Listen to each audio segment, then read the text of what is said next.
إن الحمد لله نحمده ونستعينه ونستغفره ونعوذ بالله من شرور أنفسنا ومن سيئات أعمالنا من يهده الله فلا مضل له ومن يضلله فلا هادي له وأشهد أن لا إله إلا الله وحده لا شريك له وأشهد أن محمدا عبده ورسوله أما بعد فإن خير الحديث كتاب الله وخير الهدي هدي محمد صلى الله عليه وسلم وشر الأمور محدثاتها وكل محدثة بدعة وكل بدعة ضلالة وكل ضلالة في النار فأعوذ بالله السميع العليم من الشيطان الرجيم بسم الله الرحمن الرحيم قاف والقرآن المجيد بل عجبوا أن جاءهم منذر منهم فقال الكافرون هذا شيء عجيب أئذا متنا وكنا ترابا ذلك رجع بعيد قد علمنا ما تنقص الأرض منهم وعندنا كتاب حفيظ بل كذبوا بالحق لما جاءهم فهم في أمر مريج يا أيها الذين آمنوا اتقوا الله حق تقاته ولا تموتن إلا وأنتم مسلمون يا أيها الناس اتقوا ربكم الذي خلقكم من نفس واحدة وخلق منها زوجها وبث منهما رجالا كثيرا ونساء واتقوا الله الذي تساءلون به والأرحام إن الله كان عليكم رقيبا يا أيها الذين آمنوا اتقوا الله وقولوا قولا سديدا يصلح لكم أعمالكم ويغفر لكم ذنوبكم ومن يطع الله ورسوله فقد فاز فوزا عظيما ہر طرح کی تعریف اللہ رب العالمین کے لیے لائق اور زیبا اور درود و سلام نازل ہوں اللہ کے تمام نبیوں پر خصوصاً آخری نبی حضرت محمد مصطفیٰ صلی اللہ علیہ وسلم پر۔ محترم حاضرین، اللہ تعالیٰ نے ہم سب کو پیدا کیا اور ہماری رشد و ہدایت کے لیے اللہ تعالیٰ نے بہت سے پیغمبروں کو بھیجا۔ ان پیغمبروں نے زندگی کا مقصد بتایا اور وہ تمام کام بتائے جو ہمارے لیے دنیا اور آخرت میں رحمت کا سبب بنتے ہیں، اور ان تمام کاموں سے آگاہ کیا جو ہمارے اور آپ کے لیے دنیا اور آخرت میں تباہی کا سبب بنتے ہیں۔ ہم سب کو یہ بات معلوم ہے کہ جو کام ہم نیک کرتے ہیں، نیک کاموں پر اللہ خوش ہوتا ہے، اللہ کی رحمتیں نازل ہوتی ہیں، لیکن جو کام ہم برا کرتے ہیں، برے کاموں سے اللہ ناراض ہوتا ہے، اللہ ناخوش ہوتا ہے۔ لیکن برے کاموں میں کچھ کام ایسے ہیں کہ اگر کوئی شخص وہ کام کرتا ہے تو اس کے اوپر اللہ کی لعنت ہوتی ہے۔ ہم جب کسی کو بہت زیادہ ناپسند کہتے ہیں تو کہتے ہیں تو ملعون ہے، تیرے اوپر اللہ کی لعنت ہے۔ تو لعنت کے معنی ہوتے ہیں اللہ کی رحمت سے دوری۔ وہ لوگ جو اللہ تبارک و تعالیٰ کے نافرمان ہیں، گنہگار ہیں، وہ اللہ کی رحمتوں سے دور ہیں، لیکن یقیناً ان گناہوں میں کچھ کام ایسے ہیں کہ ان کا ارتکاب کرنے والا اللہ کی رحمت سے محروم ہو جاتا ہے، اس کے اوپر اللہ کی لعنت ہوتی ہے۔ آج کے مختصر خطبے میں میں آپ کو یہ بتانے کی کوشش کروں گا کہ وہ کون سے اعمال ہیں کہ ان کو انجام دینے والا ملعون ہو جاتا ہے، اللہ کی رحمت سے محروم ہو جاتا ہے، اللہ تبارک و تعالیٰ کی لعنت ہوتی ہے اس شخص کے اوپر۔ قبل اس کے کہ میں ان اعمال کا سلسلہ شروع کروں، اللہ سے دعا ہے کہ اللہ تبارک و تعالیٰ ہمیں ایسے کاموں سے محفوظ رکھے جو لعنت کا سبب بنتے ہیں۔ سب سے پہلی چیز جو لعنت کا سبب بننے والی ہے شرک اور اس کے وسائل۔ ایک آدمی شرک کرتا ہے تو مشرک گنہگار ہے، اللہ کی رحمت سے محروم ہے، وہ جنت میں نہیں جا سکتا ہے، یہ باتیں ہم سب کو معلوم ہیں۔ لیکن ایک وہ شخص ہے جو شرک کرتا ہے اور شرک کے لیے وسائل فراہم کرتا ہے، دونوں میں بہت فرق ہے۔ بہت سارے لوگ دنیا میں ہیں جو شرک کرتے ہیں، ان کا گناہ اپنی جگہ پر، لیکن کچھ لوگ ایسے ہیں جو شرک کے اڈے قائم کرتے ہیں، شرک کے لیے کوئی وسائل فراہم کرتے ہیں۔ ایسے لوگوں کا گناہ شرک کرنے والوں سے بھی زیادہ ہے۔ اگر کوئی آدمی شرک کا اڈا بناتا ہے جہاں پر لوگ آ کر کے شرک کریں، اللہ کی نافرمانی کریں، تو اس معبد کو بنانے والا، اس کو وجود میں لانے والا، اس چیز میں، اس جگہ پر جتنے لوگ شرک کریں گے ان تمام کے گناہوں کا ایک حصہ اس کو جائے گا جس نے وہ وسائل فراہم کیا ہے۔ حضرت عائشہ صدیقہ رضی اللہ تعالیٰ عنہ کہتی ہیں کہ اللہ کے نبی صلی اللہ علیہ وسلم مرض الموت میں تھے اور آپ کی موت کا وقت بالکل قریب ہو چکا تھا۔ آپ صلی اللہ علیہ وسلم نے بہت ساری وصیتیں فرمائی، جس میں بار بار آپ یہ وصیت فرما رہے تھے اور آپ اپنی زبان سے ذکر کر رہے تھے، لعن اللہ الیہود والنصارى اتخذوا قبور انبیائہم مساجدا۔ صحیح بخاری صحیح مسلم کی حدیث ہے۔ آپ غور کریں کہ اللہ کے نبی صلی اللہ علیہ وسلم کی زندگی کے آخری ایام نہیں بلکہ آخری لمحات ہیں، اب آپ دنیا سے رخصت ہونے والے ہیں، اور ایسے وقت میں آپ یہ بات کہہ رہے ہیں کہ یہودیوں پر اللہ کی لعنت ہے، نصرانیوں پر اللہ کی لعنت ہے۔ ان لوگوں نے اپنے نبیوں کی قبروں کو سجدہ گاہ بنا لیا، یعنی جب ان کے نبی انتقال کرتے تھے تو اس نبی کی قبر پر وہ لوگ سجدہ کرتے تھے، وہاں پر عمارت بنا لیتے تھے اور وہاں جا کر کے انبیاء کی قبروں پر سجدہ کرتے تھے۔ اللہ کے نبی صلی اللہ علیہ وسلم کی کچھ بیویاں حبشہ گئیں، انہوں نے حبشہ کے ایک گرجا گھر میں دیکھا کہ کچھ تصویریں لگی ہوئی ہیں۔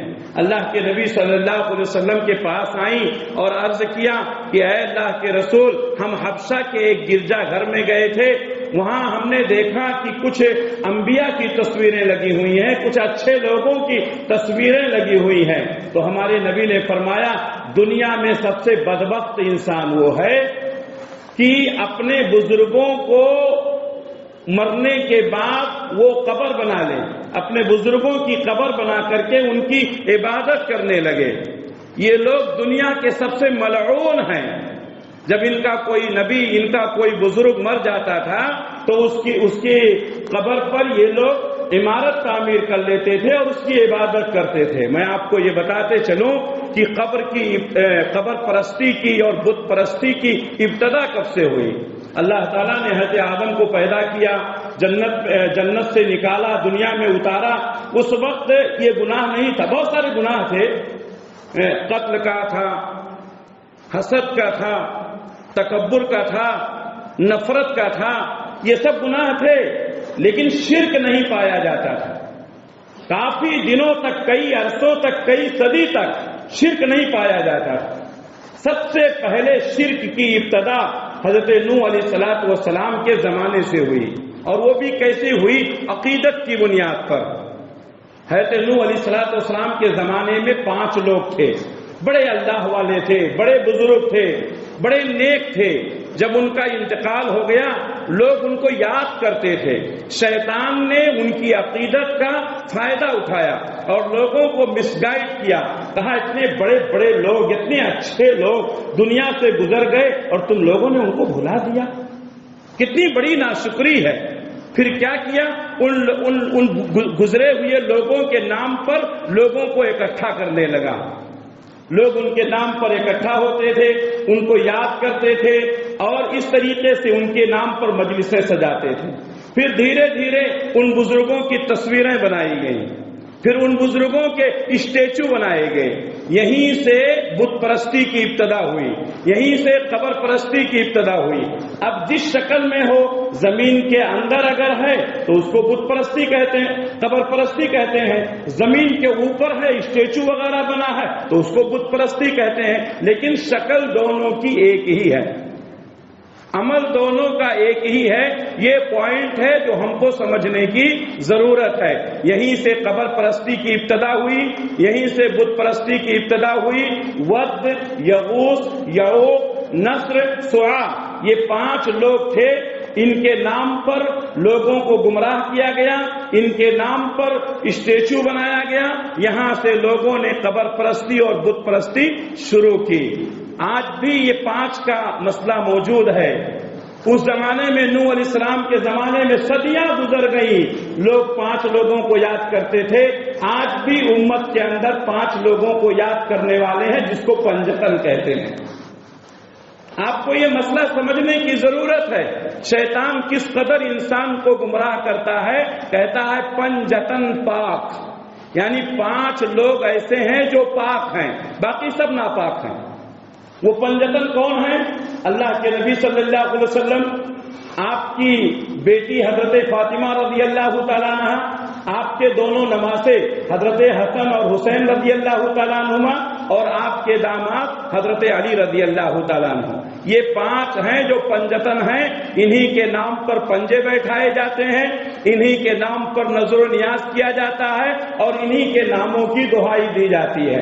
صدیاں گزر گئیں, اس وقت بھی 5 کا معاملہ تھا, آج بھی 5 کا معاملہ ہے جو ہم کو سمجھنے کی ضرورت ہے.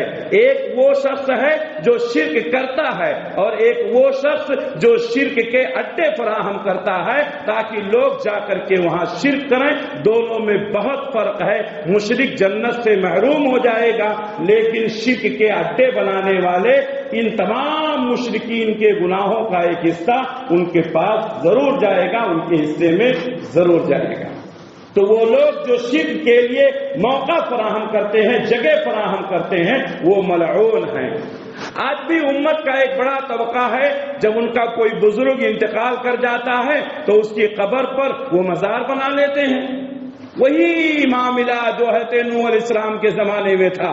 صدیاں گزرنے کے بعد آج بھی لوگوں کی سوچ, لوگوں کی مینٹالٹی آج بھی وہی ہے کہ کوئی بزرگ مر گیا تو اس کو یاد کرنے کے لیے اس کے نام پر مزار بنایا جائے, نظر و نیاز کیا جائے, وہاں بیٹھ کر کے اس سے وسیلہ حاصل کیا جائے, اس کے نام پر لنگر تقسیم کیا جائے. یہ سسٹم پہلے بھی تھا, آج بھی ہے. یہ شرکیہ کام ہے, یہ شرک کے اڈے ہیں, اور یہ بنانے والے, لوگوں کو فراہم کرنے والے ملعون ہیں. ہم نے نہیں کہا ہے, اللہ کے نبی صلی اللہ علیہ وسلم نے فرمایا لعن اللہ الیہود والنصارى اتخذوا قبور انبیائہم مساجدا. اللہ یہودیوں پر لعنت کرے, نصرانیوں پر لعنت کرے, ان لوگوں نے اپنے نبیوں کی قبروں کو سجدہ بنا لیا. تو پہلے لوگ ملعون ہیں, شرک کا اڈا فراہم کرنے والے. دوسرا, اللہ اور اس کے رسول کو تکلیف پہنچانے والے, اللہ اور اس کے رسول کو ایذا پہنچانے والے. اللہ تعالیٰ نے فرمایا ان الذین یؤذون اللہ ورسولہ, بے شک جو لوگ اللہ کو تکلیف پہنچاتے ہیں اور اس کے رسول کو تکلیف پہنچاتے ہیں, لعنہم اللہ فی الدنیا والآخرہ, اللہ کی لعنت ہے ان کے اوپر دنیا میں بھی اور آخرت میں بھی.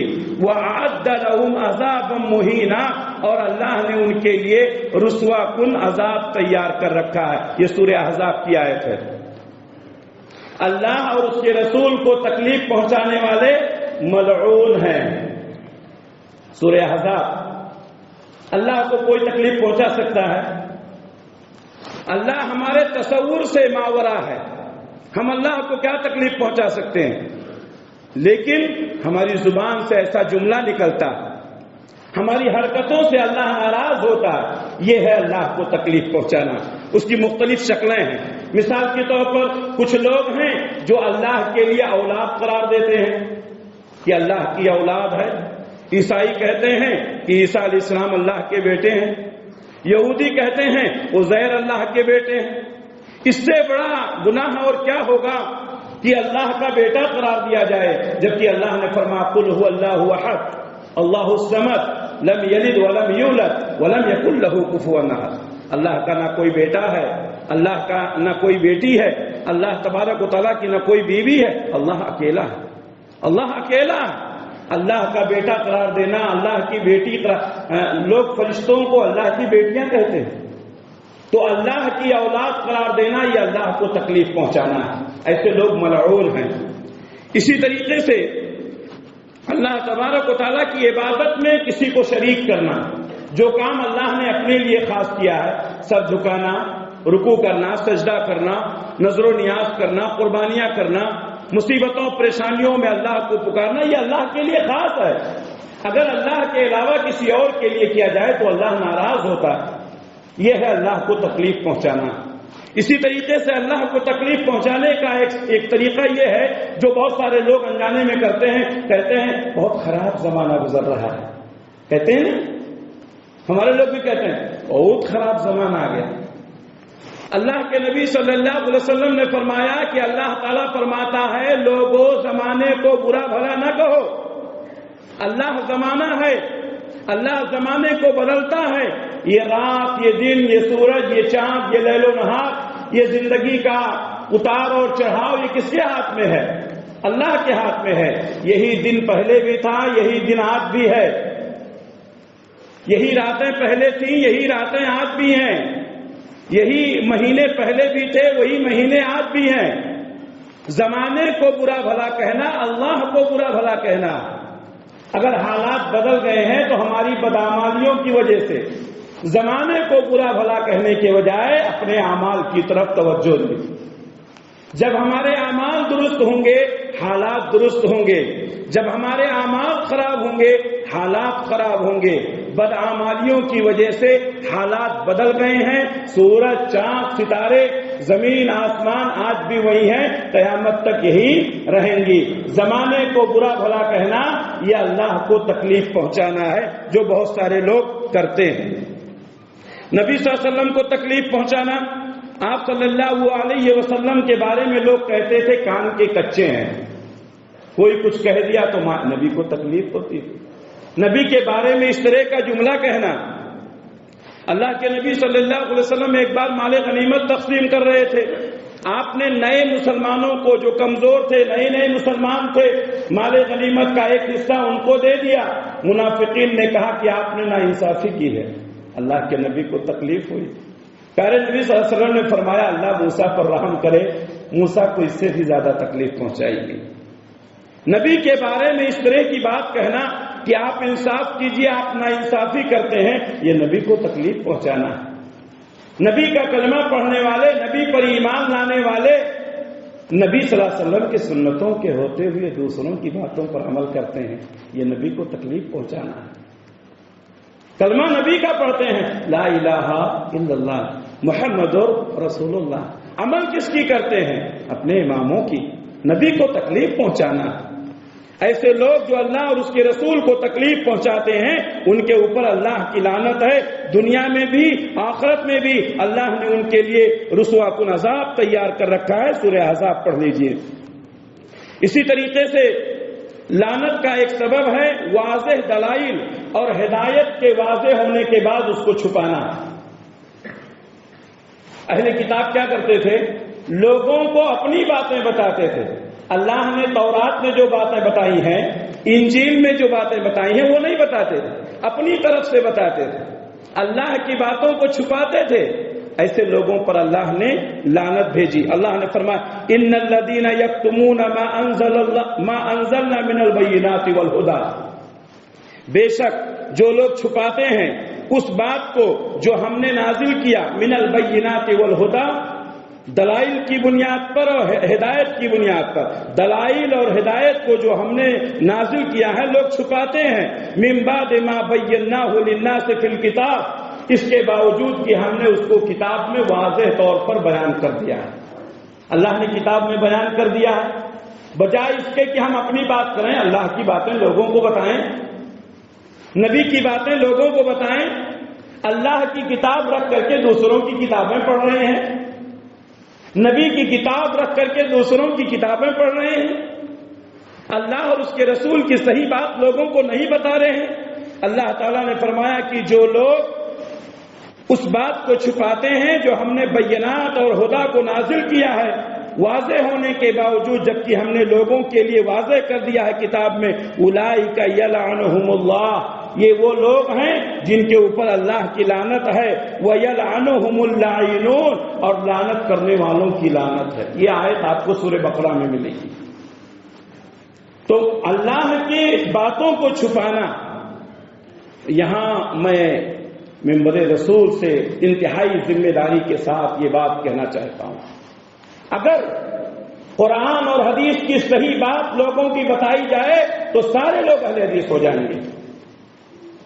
قرآن اور حدیث کی صحیح باتیں لوگوں تک پہنچائی جائے سارے لوگ اہل حدیث ہو جائیں گے، لیکن لوگ قرآن کی بات نہیں بتاتے ہیں، حدیث کی بات نہیں بتاتے ہیں، اپنے اماموں کی باتیں بتاتے ہیں۔ میرے بھائیوں، قرآن اور حدیث کی باتیں کی جائیں، اور جب قرآن پر عمل ہوگا، حدیث پر عمل ہوگا، تو قرآن اور حدیث پر عمل کرنے والوں کو اہل حدیث کہتے ہیں۔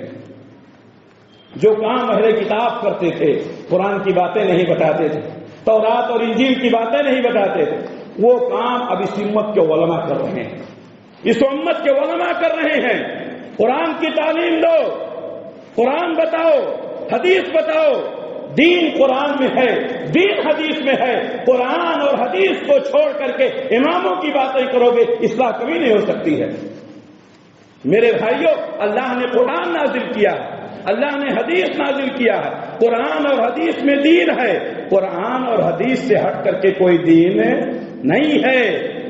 جو یہود و نصارہ کرتے تھے وہ اس امت کے علماء کر رہے ہیں۔ جو لوگ اللہ کی آیتوں کو چھپاتے ہیں، دلائل کے باوجود بھی، واضح ہونے کے باوجود بھی، ایسے لوگوں پر اللہ کی لعنت ہے۔ اللہ تعالیٰ نے فرمایا اللہ کی لعنت ہے اور لعنت کرنے والوں کی لعنت ہے۔ میرے بھائیوں، اللہ کے نبی صلی اللہ علیہ وسلم نے فرمایا کہ اگر کوئی شخص ایسا ہے جس سے کچھ پوچھا گیا، من سئل عن علم، جس سے کوئی بات پوچھی گئی، علمہ، اس کو وہ بات معلوم ہے، ثم کتمہ، لیکن اس نے چھپایا، لوگوں کو بتایا نہیں، الجم یوم القیامت بلجام من النار، تو قیامت کے دن اس کو آگ کا لگام پہنا دیا جائے۔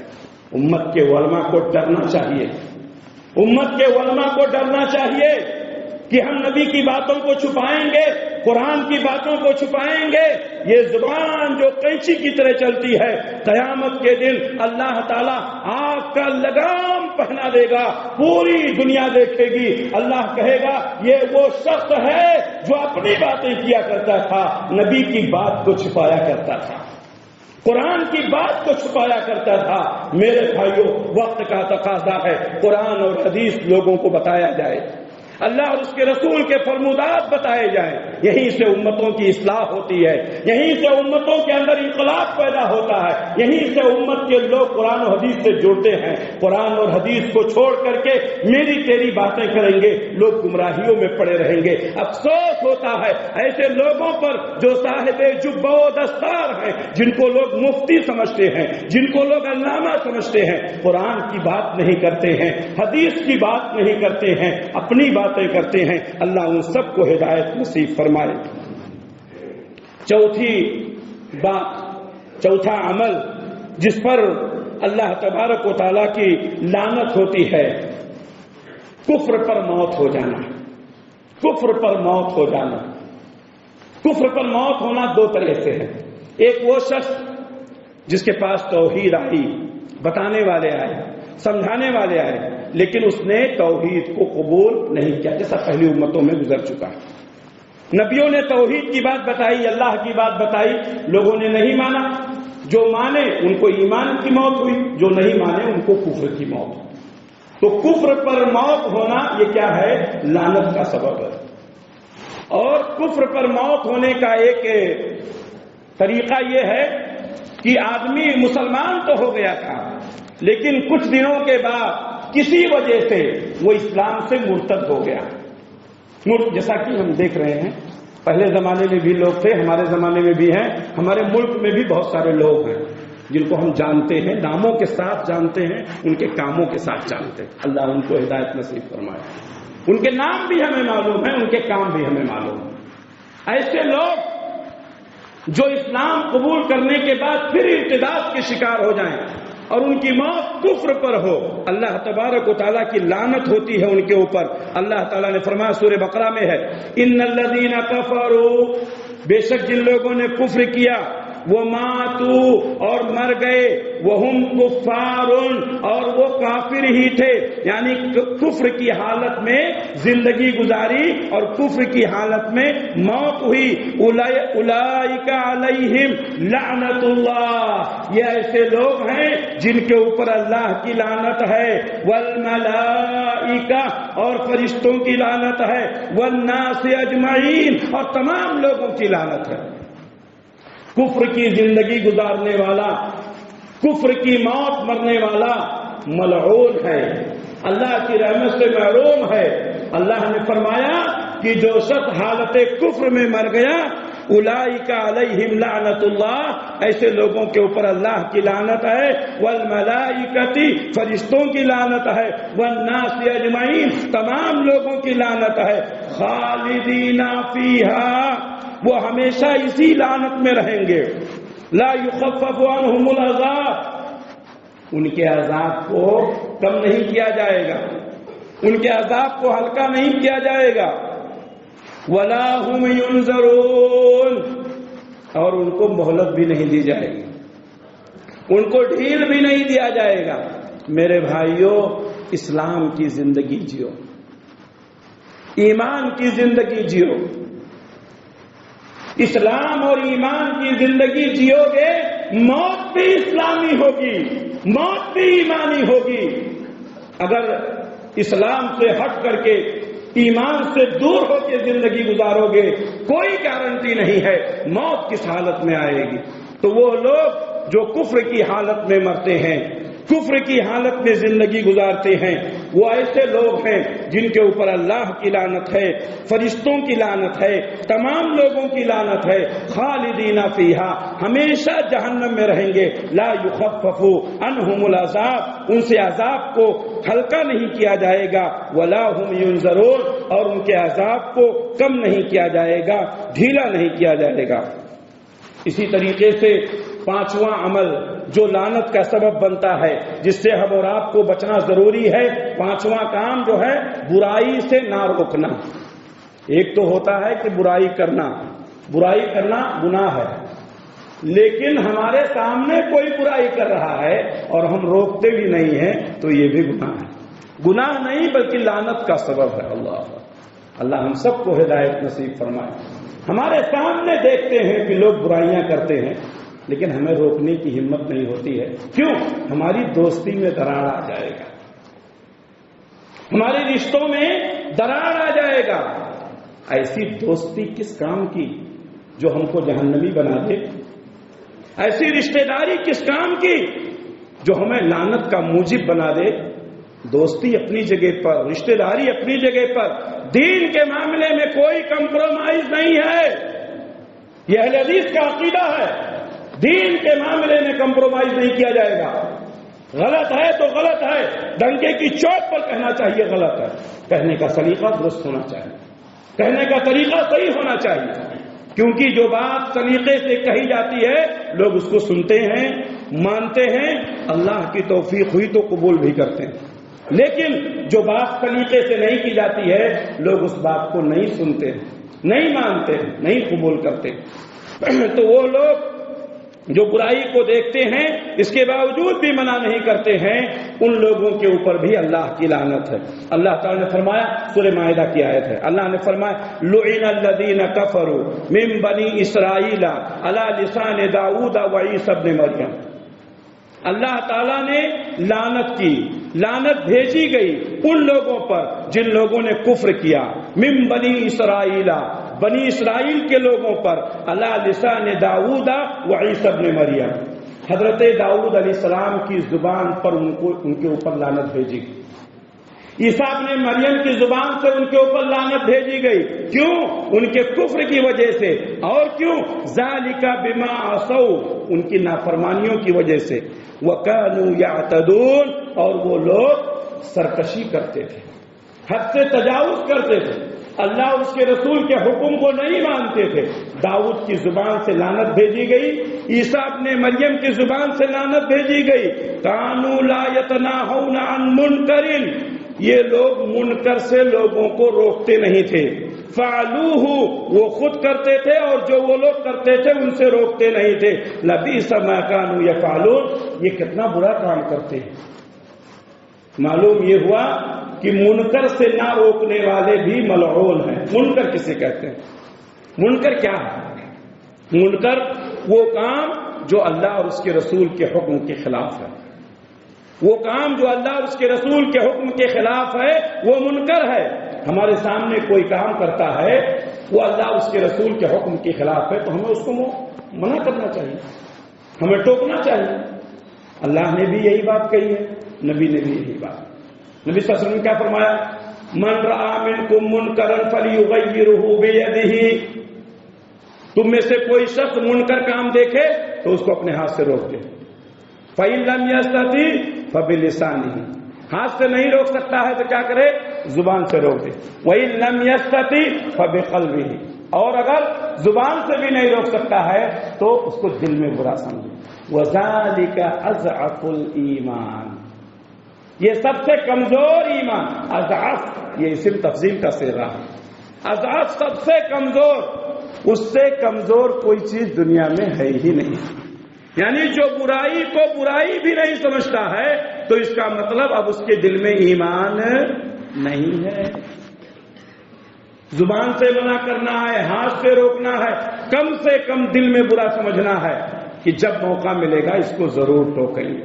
میرے بھائیوں، ہم نہ زبان سے روکتے ہیں، نہ ہاتھ سے روکتے ہیں، نہ دل میں برا سمجھتے ہیں۔ اگر دل سے برا سمجھتے تو برائی میں شامل نہیں ہوتے۔ بنی اسرائیل کا معاملہ کیا تھا؟ پہلے جب کوئی غلط کام کرتا تھا تو بنی اسرائیل کے علماء ان کو روکتے تھے، یہ غلط ہے، یہ اللہ اور اس کے رسول کے حکم کے خلاف۔ اگر وہ لوگ مان گئے تو ٹھیک، نہیں مانتے تھے تو کیا کہتے تھے؟ ہم نے حجت قائم کر دی، پھر اس کے ساتھ ان کے ساتھ اٹھنا بیٹھنا کھانا پینا چالو کر دیتے تھے۔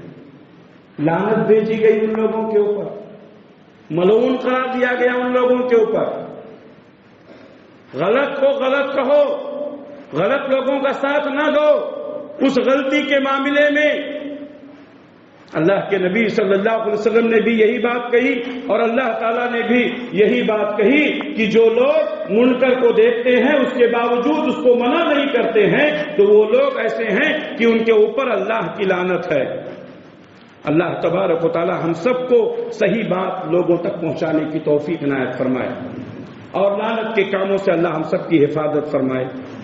چھٹا عمل جو لعنت کا سبب بنتا ہے وہ ہے قطع رحمی کرنا، رشتوں کو کاٹنا۔ شرعی معاملے میں رشتے کو کاٹا جا سکتا ہے۔ سب سے بڑا مسئلہ دین کا رشتہ ہے، دین کا رشتہ سب سے بڑا رشتہ ہے۔ شرعی معاملے میں رشتے کو کاٹا جا سکتا ہے، دنیاوی معاملات میں یا چھوٹے موٹے معاملات میں رشتوں کا کاٹنا صحیح نہیں ہے۔ رشتوں کو کاٹنے والے اللہ تبارک و تعالیٰ کی رحمت سے محروم ہو جاتے ہیں۔ رشتوں کو کاٹنے والے ان کی نماز اور روزے قبول نہیں ہوتے ہیں، ان کا کوئی بھی عمل اللہ کے یہاں قبول نہیں ہوتا الا یہ کہ کوئی شرعی عذر ہو۔ شرعی عذر کی بنیاد پر اگر رشتہ کاٹتا ہے تو الگ چیز ہے، لیکن آج ہم دیکھتے ہیں چھوٹی چھوٹی باتوں پر لوگ رشتے کاٹ لیتے ہیں۔ کسی نے آپ کو شادی میں دعوت نہیں دی تو آپ نے رشتہ کٹ کر لیا، کسی نے کسی کی میت میں کوئی بیچارہ کسی وجہ سے شریک نہیں ہو سکا، لوگوں نے رشتہ کاٹ لیا۔ کیا یہ سب رشتہ کاٹنے کی وجہ ہے؟ ان چیزوں سے رشتہ کاٹا جا سکتا ہے، اس کے کیا مسائل ہیں، اس کی کیا پریشانیاں ہیں، ہمیں اس میں ضم رکھنا چاہیے۔ چھوٹی چھوٹی باتوں پر لوگ رشتہ کاٹ لیتے ہیں، یہ صحیح نہیں ہے۔ اللہ تعالیٰ نے فرمایا والذین ينقضون عہد اللہ من بعد میثاقہ، جو لوگ والذین ينقضون عہد اللہ، جو لوگ اللہ کے عہد و پیمان کو توڑتے ہیں، من بعد میثاقہ، میثاق کے بعد، یعنی اللہ سے انہوں نے عہد و پیمان کر لیا تھا پھر اس کو توڑ دیتے ہیں، وَيَقْطَعُونَ، اور وہ لوگ کاٹ دیتے ہیں، ما امر اللہ بہ ان یوصل، اس چیز کو جس کا اللہ نے جوڑنے کا حکم دیا تھا، یعنی رشتوں کو اللہ نے جوڑنے کا حکم دیا ہے، رشتوں کو کاٹ دیتے ہیں، وَيُفْسِدُونَ فِي الْأَرْضِ اور زمین میں فساد پیدا کرتے ہیں، أُولَئِكَ لَهُمُ اللَّعْنَةُ یہ لوگ وہ ہیں جن کے اوپر لعنت ہے، وَلَهُمْ سُوءُ الدَّارِ اور ان کے لیے برا گھر ہے، یعنی جہنم ہے۔ یہ آیت آپ کو سورہ رعد میں مل جائے گی۔ میرے بھائیوں، رشتوں کو کاٹنے والوں پر اللہ کی لعنت ہے، زمین میں فساد پیدا کرنے والوں کے اوپر اللہ کی لعنت ہے، اللہ کے عہد و پیمان کو توڑنے والوں پر اللہ کی لعنت ہے۔ رشتوں کو مت کاٹیں، رشتوں کو نبھانے کی کوشش کریں، خونی رشتوں کو برقرار رکھیں۔ ہاں کوئی شرعی عذر ہے یہ الگ مسئلہ ہے، لیکن دنیاوی معاملات کے لیے رشتوں کو کاٹنا، ایک دوسرے سے بات چیت بند کرنا، ایک دوسرے سے دور ہو جانا، ایک دوسرے کی خوشی اور غمی میں شریک نہ ہونا، ایک دوسرے کے مسائل کو نہ سمجھنا، ہماری شریعت اس کی اجازت نہیں دیتی ہے۔ ہمارے جذبات ہیں، ہمارے احساسات ہیں، شریعت میں اس کا خیال کیا گیا، اس کو روا رکھا گیا۔ آپ کو کسی نے کچھ برا بھلا کہہ دیا، آپ 3 دن تک اس سے بات چیت بند کر دیں، بس اس سے زیادہ نہیں۔ آپ کو کسی نے تکلیف پہنچائی، آپ صبر کر لیں، آپ اس کو معاف کر دیں۔ ایک حدیث بتاتا ہوں، پہلے نبی صلی اللہ علیہ وسلم نے فرمایا کسی مسئلے میں اختلاف ہو گیا لوگوں کا، اکثر پراپرٹی کے معاملے میں اختلاف ہوتا ہے، باپ کے مرنے کے بعد بھائی میں، بہن میں، یہ سب چیزیں ہوتی ہیں۔ کسی چیز میں اختلاف ہو گیا، سامنے والا کہتا ہے میرا ہے، میں کہتا ہوں میرا ہے، دونوں کے درمیان اختلاف ہو گیا، دونوں کا دعویٰ ہے کہ میرا ہے۔ اب معاملہ کہاں جائے گا؟ کورٹ میں جائے گا۔ معاملہ کہاں جائے گا؟ قاضی کے پاس جائے گا۔ ہمارے نبی صلی اللہ علیہ وسلم نے فرمایا اگر کوئی شخص صبر کر لیتا ہے اس نیت سے کہ جھگڑا نہیں چاہتا، اپنے بھائی کو کورٹ میں گھسیٹنا نہیں چاہتا، اپنے بھائی کو کسی دوسرے کے سامنے لے جانا نہیں چاہتا، صبر کر لیا، میرے بھائی نے میرے ساتھ ناانصافی کی ہے، معلوم ہے یہ میرا ہے، میرا حق لے لیا، لیکن ایک بھائی کو ریسپیکٹ دیتے ہوئے، اس کی عزت کرتے ہوئے جس نے صبر کر لیا، نہیں بھائی میں کورٹ میں نہیں جانا چاہتا ہوں، میں اپنے بھائی کو دوسروں کے سامنے ذلیل نہیں کرنا چاہتا ہوں۔ اللہ کے نبی صلی اللہ علیہ وسلم کی پیاری حدیث سنو میرے بھائیوں، ہمارے نبی نے فرمایا جو شخص اس لیے اپنے ہاتھ سے دستبردار ہو جاتا ہے کہ وہ جھگڑا نہیں چاہتا ہے، وہ لڑائی نہیں چاہتا ہے، میں ضمانت دیتا ہوں جنت میں اس کو ایک محل دلاؤں گا، جنت میں اس کو میں ایک محل دلاؤں گا۔ ایک دکان چھوڑ دیں گے، ایک مکان چھوڑ دیں گے، اللہ تعالیٰ جنت میں محل دے گا۔ ہمارے نبی نے وعدہ کیا میں دلاؤں گا۔ میرے بھائیوں، چھوٹی چھوٹی باتوں پر مت لڑا کرو، رشتوں کو مت کاٹا کرو، یہ چیزیں ہیں جو ہمارے درمیان دراڑیں پیدا کر رہی ہیں، یہ چیزیں ہیں جو ہمارے لیے لعنت کا سبب بن رہی ہیں۔ میرے بھائیوں، اسی طریقے سے 7ویں بات، کسی کے اوپر تہمت لگانا۔ آج یہ چیز عام ہو گئی، ہم کسی کو ناپسند کرتے ہیں، اس کو بدنام کر دیتے ہیں، کسی کے اوپر تہمت لگا دیتے ہیں، عورتوں کے اوپر بھی، مردوں کے اوپر بھی تہمت لگانا یہ لعنت کا سبب ہے۔ آپ سے کسی کی دشمنی ہو گئی، آپ جتنا ہے اتنا ہی رکھیں، اس کو بدنام کرتے ہیں، اس کے اوپر الزام لگاتے ہیں، وہ شراب پیتا ہے، وہ زناکار ہے، وہ ایسا ہے، وہ ویسا ہے، وہ چور ہے، الزام لگاتے ہیں، تہمت لگاتے ہیں۔ تہمت لگانا یہ لعنت کا سبب ہے، اور لگانے والے تو نبیوں کو نہیں چھوڑے، نبیوں پر تہمت لگائی گئی، نبی کی بیوی پر تہمت لگائی گئی، حضرت عائشہ پر تہمت لگائی گئی، تو ہم کو اور آپ کو کہاں سے چھوڑیں گے؟ تو جو لوگ تہمت لگاتے ہیں، غلط طور پر لوگوں کو بدنام کرتے ہیں، اللہ تبارک و تعالیٰ نے ایسے لوگوں کو ملعون کہا ہے۔ تہمت لگانا یہ لعنت کا سبب ہے۔ اللہ تبارک و تعالیٰ نے فرمایا ان الذین یرمون المحصنات الغافلات المؤمنات لعنوا فی الدنیا والآخرہ، جو لوگ تہمت لگاتے ہیں، یرمون تہمت لگاتے، المحصنات پاک دامن عورتوں پر، الغافلات بھولی بھالی عورتوں پر، المؤمنات ایمان والی عورتوں پر، لعنوا فی الدنیا والآخرہ، ملعون ہے وہ دنیا میں بھی اور آخرت میں بھی، دنیا میں بھی ملعون ہے، آخرت میں بھی ملعون۔ غافل عورت، بھولی بھالی عورت، ایمان والی عورت، پاک باز عورت، اس کے اوپر الزام لگا دیا، آپ کو نہیں پسند ہے آپ چھوڑ دیں، اپنی بیوی کے اوپر الزام کیوں لگاتے ہیں؟ اسی طرح مسلمانوں پر، ایمان والوں پر، بولے بھالے لوگوں پر الزام لگانا، تہمت لگانا، مردوں کے اوپر بھی عورتوں کے اوپر بھی حرام ہے۔ ملعون ہے وہ شخص جو لوگوں کو بدنام کرنے کے لیے تہمتیں لگاتا ہے۔ اللہ نے فرمایا وَلَهُمْ عَذَابٌ عَظِيمٌ، ان کے لیے بڑا گناہ، بڑا عذاب ہے۔ سورہ نور کی آیت ہے۔ اللہ کے نبی صلی اللہ علیہ وسلم نے بھی فرمایا کہ 7 ہلاک کرنے والی چیزوں سے بچو۔ 7 ہلاک کرنے والی چیزوں میں ایک کیا ہے؟ کسی پاک باز، بھولی بھالی، ایمان والی عورت پر الزام لگانا، عورتوں پر بھی مردوں پر بھی۔ یہ چند باتیں تھی جو میں نے آپ کے سامنے بیان کیا ہے۔ ابھی بہت ساری باتیں ہیں، انشاءاللہ پھر کسی خطبے میں ہوں گی۔ اللہ سے دعا ہے کہ اللہ تبارک و تعالی ہمیں لعنت والے اعمال سے بچنے کی توفیق عنایت فرمائے۔ اللہ ہم سب کی حفاظت فرمائے، ہمارے بچوں کی، ہمارے نسلوں کی حفاظت فرمائے۔ اللہ جب تک دنیا میں رکھے اسلام پر قائم رکھے، خاتمہ ہو تو ایمان بالخیر پر ہو۔ ربنا تقبل منا انک انت السمیع العلیم وتب علینا انک انت التواب الرحیم برحمتک یا ارحم الراحمین آمین۔